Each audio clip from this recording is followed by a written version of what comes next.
All right, welcome everybody to the next class in our series of the morning brachas. Today we're going to start on, there's a group of 15 brachas that are called Birkas HaShachar, blessings of the morning. Although the term Birkas HaShachar ended up getting expanded. So according to one definition, it's like all the brachas you say in the morning. According to another definition, it's just these 15. It's sort of like Torah. Sometimes Torah means the 5 books. Sometimes it means like all of Jewish knowledge, whatever. Okay, so second here. So first about the order of prayers. For those of you who follow the Ashkenaz Siddur, you might be wondering, why are we doing this next? Because there's a whole bunch of other brachas first. So I'm following, since most of the people that usually attend and me I use the Chabad Siddur. I'm going in that order. And in the Chabad Siddur here, in terms of the order, follows the Sephardim. So the Sephardi Nusach is that these brachas come next. And in Ashkenazim, it comes after a number of other morning prayers, putting on talis, putting on tefillin, da-da-da-da. So the obvious first question is, why do we have that difference?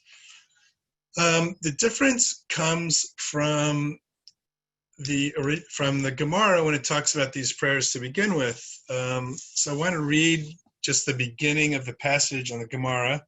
It's in Brochos 60b. It says, when he hears the crow of a rooster, he should say, this first prayer, Sechli Bina Lahavchin Ben Yom Ben Laila. When he opens his eyes, he should say the next, Pokeach Ivrim. When he straightens up and sits, he should say, who releases the bound, etc., etc. So it's very interesting here, and for those who have always been with Nusach Ashkenaz don't realize, actually few people realize, the Gemara actually contemplates that we say these brachas as we are doing these things. Again, when we first hear a rooster, I don't know how many of us hear roosters anymore these days, but when we first hear a rooster, we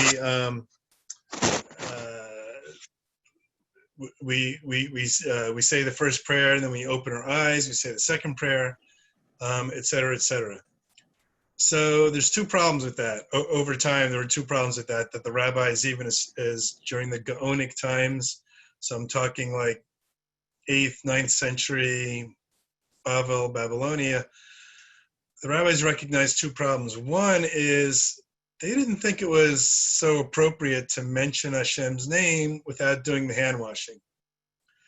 So then you run into the problem of, well, if you do the hand washing first, that means you're already opening your eyes and getting out of bed and doing all those things, which I guess is one argument for having the hand washing like many people do. They have the Nagel Wasser right next to their bed. So before they do anything else, they wash their hands and then they can say these brachas. The second problem, which was probably a much more serious problem, is that back in those days, people didn't have sitters and they weren't learned enough to say them all off the top of their heads. So when they came to shul, they would either take turns with each other saying the brachas, or the chazan would say the brachas and everybody would say amen. And that actually is what Ashkenazic practice is now, which is why these brachas appear after the brachas of tefillin and talis and so on. But that's sort of divorced a little bit from the original intent of the Gemara. So even since those times, or even back in those times, Maimonides, or Rambam, was very against this idea, even though he realized that's pretty much what everybody did. He didn't like that. So whether we do them at home or whether we do them at the shul, either way, it's a mistake for us to think of them as shul prayers. They're really our prayers. I know for me, when I walk to shul, I like to say I'm trying to memorize them. I like to say these, at least as I'm walking the shul. I should say them, when I'm still in bed or earlier, but often I forget. So when I walk to shul, I can say them. And then also there is a difference between Ashkenazic and Sephardic practice. Again, here Chabad follows the Sephardic practice of the order of the 15 prayers themselves. Everybody agrees on the first one, which we'll get to next, about the rooster, being able to distinguish between night and day. But right after that, in Ashkenazic practice comes the three prayers of Shelo Asani this, Shelo Asani that God has not made me, I forget which order, has not made me a non-Jew, has not made me a slave, has not made me a woman. We'll get to that one. Or has made me according to their way, which is what women say. So the Ashkenazim put those as prayers number 2, 3, and 4, and Sephardic and Chabad custom puts them at the end. I think a difference might be explained as this, that the Sephardim say those at the end because they want to start the day thanking Hashem for each of the steps waking up. Whereas the Ashkenazim put them at the beginning because they want to thank Hashem for who they are, in terms of, am I related, am I obligated, what level am I obligated to do the mitzvahs when I wake up? And then I focus on those things about waking up. In any event, there's 15 of them here. As we discussed a couple of weeks ago, the sages Can you tell say us this that, again? Shalom, can you say again what you said about the difference again? difference. So the Sephardim and the Hasidim want to, they want to thank Hashem for each of the steps of waking up, whereas the Ashkenazi view is more thanking Hashem for who they are before they get to thanking through the steps. I think is the main difference. In any event, as we mentioned a couple of weeks ago, we need to say 100 brachas a day. So here's a way we can knock 15 of them off, in the space of a minute and a half. Of course, I'm joking. The 100 isn't a checklist, that you just check things off. We should mean what we say. But in any event, here are 15 brachas all at once. For those of you who like numbers and symbology at all, we often talk about the meaning behind certain numbers, which then seem to apply all over the place. So I won't talk about some of the other numbers, but 3, the number 3 is a big role in Jewish thought. The number 7, of course, does. The number 8 does. And so does the number 15. 15 seems to indicate a transition of sorts. So here's a couple of examples. The main example really is that there are 15 steps in the Beis Hamikdash to go from one level to the holier level, and it's on those steps that the Levium were on those steps when they sang songs, and I think the Kohanim were on there when they led Birkas Kohanim. In fact, our sages talk about that the Levium would say there's 15 Tehillim, 15 Psalms that start with Shir Hamalos, which I don't know how you translate that into English other than, what we usually see is a song of ascents, meaning, ascending the steps. So Shir Hamalos, there's 15 of them right in a row, and it says that the Levium would say, would go up one step and they'd say Tehillim 120. Then they go up the next step and say 121. The next step and 122. This is 15 consecutive ones, 120 through 134. Start with Shir Hamalos. I guess I should mention that one of them actually starts with Shir Lamalos, number 121. Whatever. And actually, I think we say a number of them in Pesukei de Zimra on Shabbos. We say a number of these Shir Hamaloses. So again, the 15 is a symbolic of a transition hopefully a transition of moving upwards. So we also have 15 parts of the Seder. And we have 15 days from the new moon to the full moon, and then 15 days back again. So here we have 15 brachas as we transition from getting out of bed to starting our day. 15 steps from waking up to being a productive person is the idea here. One other note about these brachas before we actually start examining them one by one, and that is that the Chavetz Chaim in the Mishnah Berurah says that these are not brachas of praise, but rather there's a technical term called Birkas HaNe'enin. It's a bracha that we make when we are enjoying the fruits of the world, when we are enjoying Hashem's creation. So a lot of brachas we've done so far are brachas of praise.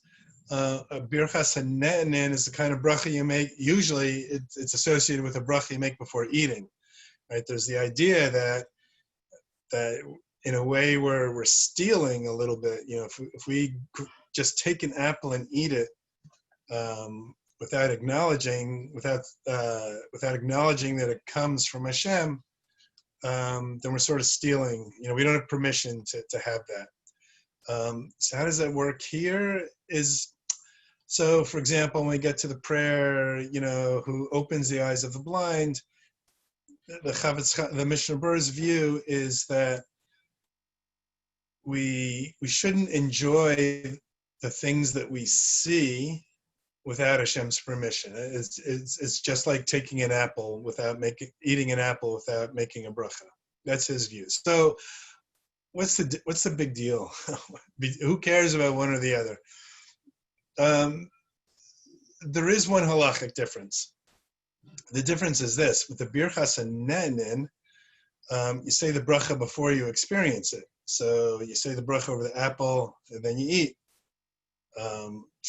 For other brachas, say related to the natural wonders, so for example, there are brachas you say over thunder and lightning and seeing a rainbow, and we say those brachas afterwards, right? You see the rainbow, then you say the bracha. So that might be one difference that's between. So here, you know, we should say the bracha before we experience these things. Let's see. With all that introductory stuff out of the way, let's start with the first one. Of course, there's a controversy. Even though everybody agrees which one's the first one, of course, there's a controversy over what the words mean. So I'll just read the first one. And also there's a difference between the Sephardi and Ashkenazic nusach. There's a difference of a word in here. All right, so in Chabad it says Baruch Hashem Elokeinu melech haolam hanosein l'sechvi bina la'avchin bin yom u'layla, which means who gives the rooster understanding to distinguish between day and night. The Ashkenazic version is a minor difference. Asher natan l'sechvi bina ha'avchin, you know, who gave the rooster. So what's the difference? Well, one difference is that, the Ashkenazic version is in past tense. So all of these brachas are in present tense, except for this one version. This one prayer, according to Ashkenazim, is in past tense. I'm not sure of the import of that, but I will say that the past tense is right out of the Gemara. So I'm not sure why the Sephardim changed it to the present tense, maybe to match all the other ones. I'm not sure. In any event, yes. I don't even have a rooster in my Siddur. Oh, good. Tell us. So what does yours say? In English, after the beginning, it says, "Who gave the heart understanding to distinguish between day and night." Ah, perfect. That was my next topic. Oh, okay. Sorry. No, it's good. Thank you. So the problem is the word sechvi. What does sechvi mean? So in all of Tanakh, it only appears once, and it appears in Iyov, in the book of Job. And there, it's sort of, if you look at it, I won't go into it, but if you look at the particular verse, There's a parallelism with it, and it sort of means mind or heart. There's a difference between mind and heart, but back in the days of the Mishnah and the Gemara, they were sort of the same thing. When it says your heart is filled with da da da da, it really sort of means your mind is filled with da da da. So that's the same thing. It means intellect, either heart or mind. We won't quibble about that. The question is, how do you get rooster out of that? So apparently the sages understood it in a different way, because now let me read what the Gemara says, and I'll read it in Hebrew first. It says, Ki Shema Kol Tarnagol. When you hear a rooster, you should say this prayer. So the word sechvi, so basically Rashi says it means rooster, and the Rush says it means heart or mind. So the best kind of machlokes, Sandy, is the one that ends with what I'm about to say, is we're both right. It means both or either. But in any event, whether it's a rooster or not, what are we saying with this prayer? We're saying that we're grateful that we, not that the rooster can distinguish, or that our mind can distinguish. Well, no, actually, we are thanking that our mind can distinguish between night and day. We don't really care that much about the rooster, which is why, even though the Gemara put it in the context of a rooster, maybe mind and heart, like you have in your sitter, Sandy, is maybe that is more accurate in terms of what we're trying to express here, which is that we're grateful that we can distinguish between night and day. Or maybe it does mean a little bit rooster. We're grateful that we have a rooster as an alarm clock. Maybe, I don't know. Because Rashi says, even if we don't hear a rooster, we still need to say it. So in answer to somebody else's question, no, we don't all need a rooster. You still have to say it. Because we are thankful that we can distinguish between night and day. There's a story, a funny anecdote I heard about Rav Moshe Feinstein. For those who don't know the name, I think there's a general consensus. He was the single greatest posek in America in the 20th century. Certainly the most famous one. And people still read his teshuvas all the time. There's like 8 volumes worth of them. The story goes that on a Saturday evening in his shul, he turned to somebody and said, would you mind going outside and seeing if there's 3 stars? And then we'll start Marav. And the person who he asked it to says, why aren't we just looking at our luach? Just look up on what time 3 stars have come out. And Rav Moshe Feinstein replied and said, if a rooster can distinguish between, if God gave enough brains to a rooster that he can distinguish between night and day, certainly we can. So go out and take a look. That's what we're thankful about. Fine. So why is distinction so important? It's actually crucially important.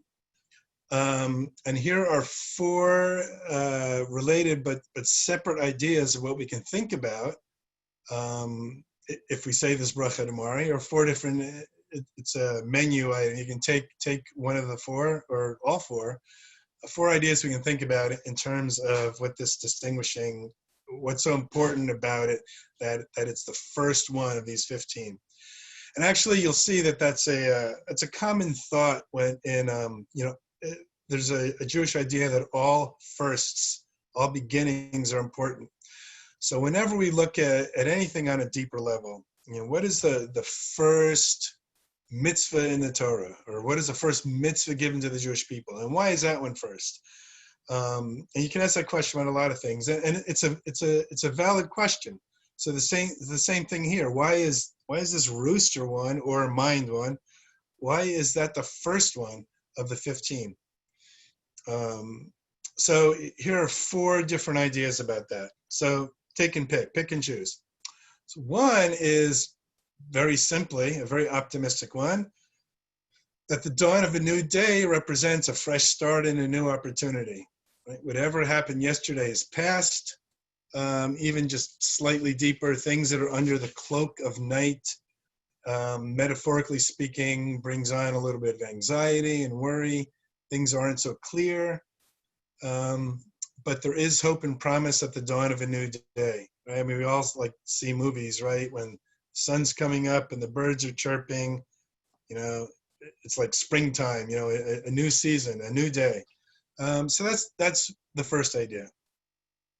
The second idea is about time consciousness, that we understand the pattern and rhythm of time, which is in itself a bracha. We understand the value of time, and that it's precious. So I want to say two quick anecdotes about that. I once having a discussion with our vet about our cat. Our cat is ancient, and sometimes sometimes we think, you know, he's pretty near the end, and then he turns it around, and then he lives another year, and the next winter, you know, whatever.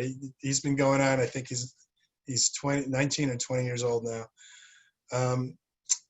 So we asked our vet about, you know, how does he think our cat is thinking about these things, about various things, and he said that to our limited understanding, cats don't understand time. It's like every day to them is like, this is all there is. It's just today. They may have memories of you know, I should go here, I shouldn't go there. My cat litter box is over here, the food is over there. But in terms of passage of time, they sort of don't get it.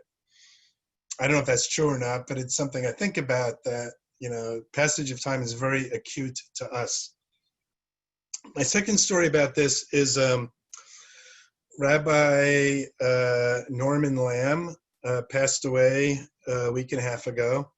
He was one of the great, huge, impactful rabbis of Orthodoxy in America. For example, for those who don't know, he took over the leadership of the Jewish Center, which is a huge synagogue in Manhattan in the Upper West Side. Then after that, after like 17 years or so of that, then he became president of Yeshiva University. He's also an eminent scholar and a thinker, and a lot of ideas of what modern Orthodoxy is were heavily shaped by his writings. He wrote a gazillion books. He founded the first intellectual journal of Orthodoxy in the English language 40 some odd years ago. It's called Tradition. I subscribe to that, actually.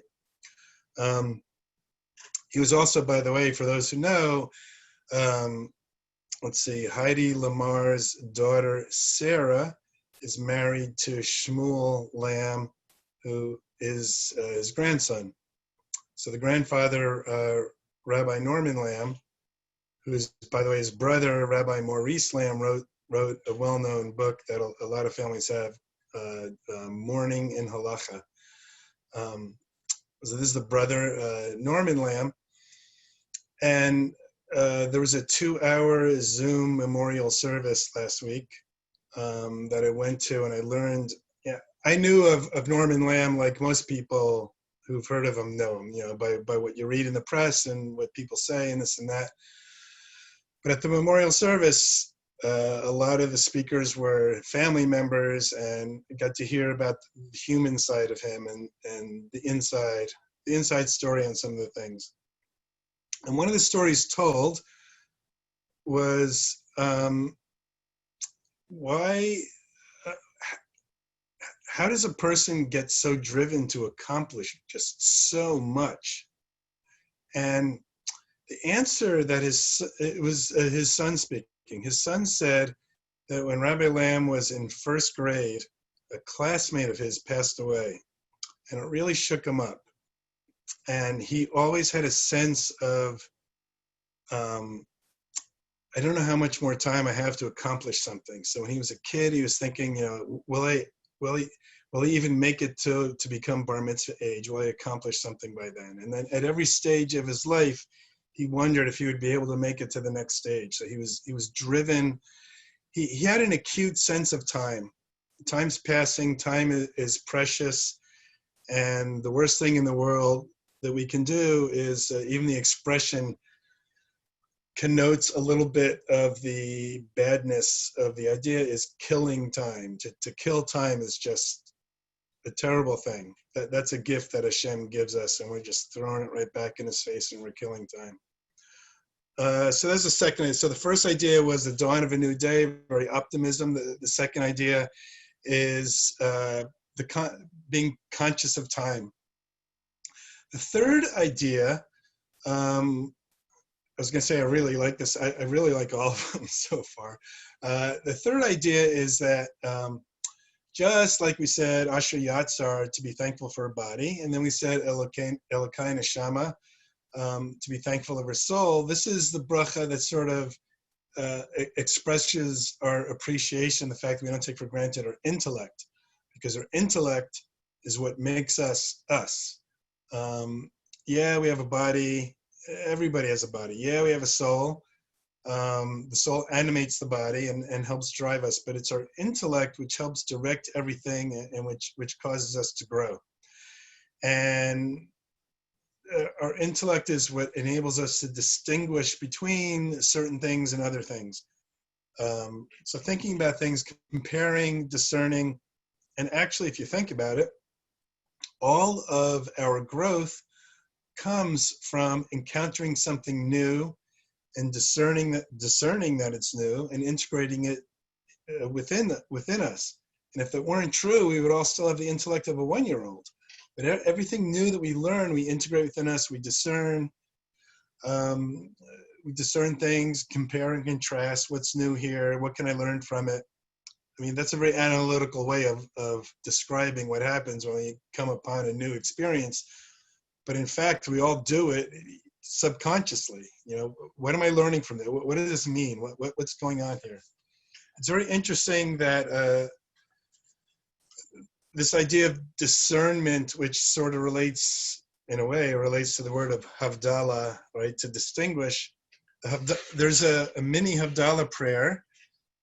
When we say the Shemona Esrei on Saturday night, in the fourth prayer, we add this prayer, Ata Chonantanu.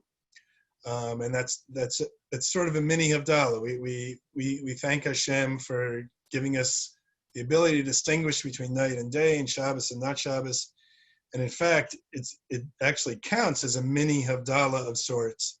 That's why we have halachic permission to walk out of shul Saturday night and get in our cars and drive home, even though we haven't done the Havdalah with the wine and spices. The Havdalah with the wine and spices is a requirement to do if you want to eat, right? You need to do Havdalah before you eat. But the Havdalah we do at shul at least enables us to do malachas, like driving home, checking our phones, because we've been 25 hours, we haven't checked our email, we're going crazy. But this prayer is in the fourth prayer of the Shemona Esrei, and that fourth prayer is the prayer about wisdom. You know, the Chabad Nusach of Chachma, Bina, V'das. So wisdom and discernment and Havdalah are very closely related. So again, on a broader perspective, you know, it's not so much about night and day, and again, who cares about the rooster if we're not on a farm anymore, but it's about intellect and understanding, and having a body that works is great, and a neshama to direct it is great, but we also need the third piece. The third piece is the ability to think about things. And I love this comment. And once I say it, you know, you might say, duh, that's obvious, but I just love this idea. Rashi comments here and says, this is what it means when it says we're created in God's image. It's not, obviously it's not physically. And it's not, and he says, you know, it's not the fact that we have a neshama, that we have a piece of God in us, but to be able to be created in God's image means we have an intellect and we can think about things on a higher level. We don't just react to things or operate on instinct. We can think on our own. And finally, the fourth idea is that is the symbolism that we not only have the capacity to distinguish between night and day or dark and light, but also the capacity to distinguish between good and bad, and true and false, good and evil. We have that capacity, and we have this sort of, in a sense, relates to our inner neshama, the nefesh elokis. We have an inner sense on some level of what the right thing to do is. And this is actually compared to a rooster. One of the things I learned in preparing for this class is that a rooster, if you put a rooster in a dark room where he can't tell what's going on outside, he's still going to crow just before sunrise. How does he do it? He does it, apparently roosters have an internal clock of 23.8 hours. You know, another awesome thing that how Hashem makes the world work, huh?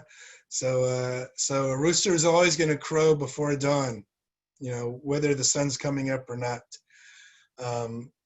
And sort of an idea is that we have the God-given ability, whether we're taught or not, on some level, we're able to distinguish between good and evil. You know, we have some sort of altruism. We have a Yetzer HaTov. We so often talk about the Yetzer Hara, but we also have a Yetzer HaTov, and it's within us if we can tap into it. So all that goes into this first bracha. So it makes sense now, hopefully, this makes more sense why this is the first bracha. You know, if I'm going to make a bracha about that I can see things when I open my eyes, or that I can distinguish, or that my feet work and I can get out of bed and walk, that stuff doesn't even get off the ground unless I can distinguish and notice the difference between when I can see and when I can't see, or when I can walk and when I can't walk. It's this ability to distinguish everything that really gets everything going, and that's why it's the first bracha.